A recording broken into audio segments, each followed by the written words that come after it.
सोलापूर ग्रामीण पोलिसात 35 वर्षे सेवा करणारे दत्तात्रय भंडारे यांना सेवानिवृत्त झाल्यानंतर पेन्शनच्या अगोदर मिळणारी हंगामी पेन्शनची 4 महिन्याची रक्कम मिळालीच नाही। ही हक्काची रक्कम मिळावी म्हणून गेल्या 10 वर्षांपासून ते झगडतायत। मात्र गेल्या 13 वर्षात त्यांना तक्रार करण्यासाठी पोलीस अधीक्षकांपर्यंत जाऊच दिलं गेलं नाही। अखेर त्यांनी झी हेल्पलाईनची मदत घेतली। हे आहेत सोलापूर जिल्ह्यातील करमाळ्याचे दत्तात्रय भंडारे। यांनी सोलापूर ग्रामीण पोलीस खात्यात 1968 ते 2002 पर्यंत 35 वर्ष सेवा केली। विविध पोलीस ठाण्यात सेवा करत असताना ते जानेवारी 2002 ला सेवानिवृत्त झाले। सेवानिवृत्तीनंतर त्यांना हंगामी पेन्शन मिळणं क्रमप्राप्त होतं। मात्र निवृत्तीनंतरही त्यांना 4 महिने पेन्शन मिळालीच नाही।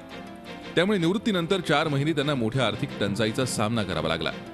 निवृत्तीनंतर 4 महिन्यांनंतर त्यांना पेन्शन मिळायला सुरुवात झाली। मात्र 4 महिन्याच्या हक्काची हंगामी पेन्शनच्या रकमेसाठी ते गेल्या 10 वर्षापासून झगडतायत। यासाठी ते रोज 260 किलोमीटर अंतर कापून यायचे।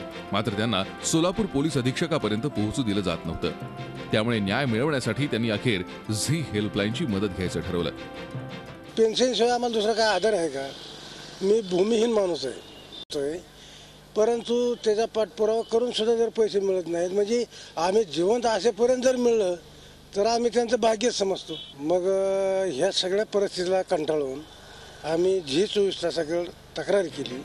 सोलापूर ग्रामीण पोलीस मुख्यालयात हंगामी पेन्शनसाठी खेपा घालणारे भंडारे हे एकटेच नव्हते। अनेक जणांच्या हंगामी पेन्शनचा प्रश्न इथे प्रलंबित होता आणि त्याला कारणही तसंच होतं। पोलिसांच्या मुख्य कार्यालयातील यालगुंडे नावाच्या कर्मचाऱ्यानं निवृत्त कर्मचाऱ्यांच्या पेन्शनची रक्कम हडप केली होती। त्याच्यावर रीतसर कारवाई करून ही रक्कम परत मिळवली होती। मात्र आलेली रक्कम कोषागारामध्ये भरली असतानाही इथल्या कर्मचाऱ्यांनी याचा पाठपुरावा केलाच नव्हता आणि याचा फटका अनेक निवृत्त कर्मचाऱ्यांना बसत होता। ही 2003 सालापासून मी त्याच्याबद्दल पाठपुरावा करीत आलो आहे की बाबा ह्या महिन्यात नाही, त्या महिन्यात, पुढच्या महिन्यात, आता तरी पुढच्या वर्षी तरी असं मिळून 2003 पासून मी सारखं अर्ज हेल्पट घालतोय आणि 2012 बी गेलं तरी अजून ह्यांचा काही पत्ता पैशाचा मिळाला नाही आणि दिवस म्हणतात। 12 वर्ष या निवृत्त कर्मचाऱ्यांना त्यांची हक्काची पेन्शन न मिळाल्यानं हेल्पलाईनच्या टीमनं भंडारे यांना घेऊन थेट गाठलं सोलापूर पोलीस अधीक्षकांचं कार्यालय। गेल्या 3.5 वर्षांपासून ही तक्रार पोलीस अधीक्षकांच्या कानावरच गेली नव्हती।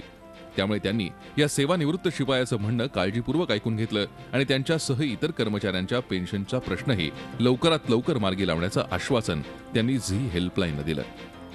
याबद्दल शासनाला आम्ही लिहिलेले आहेत की या लोकांना जे काही आहे, कारण सेवानिवृत्त होऊन 10 वर्ष झालेलं आहे आणि त्यांची पण आर्थिक परिस्थिती तितके व्यवस्थित नाही आहे, म्हणून विशेष बाब म्हणून लवकरात लवकर मंजूर होण्यासाठी अगोदर पत्र दिलं होतं।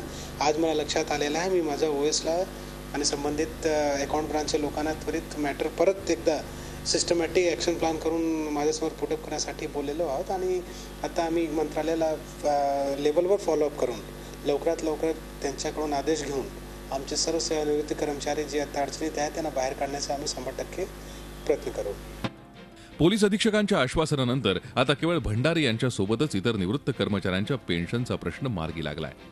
10 वर्षात जे घडलं नाही ते झी हेल्पलाईनच्या मदतीनं चुटकीसरशी साध्य झालं। त्यामुळे दत्तात्रय भंडारे आनंदित आहेत। संजय पवार, झी मीडिया, सोलापूर। झी 24 तास, एक पाऊल पुढे।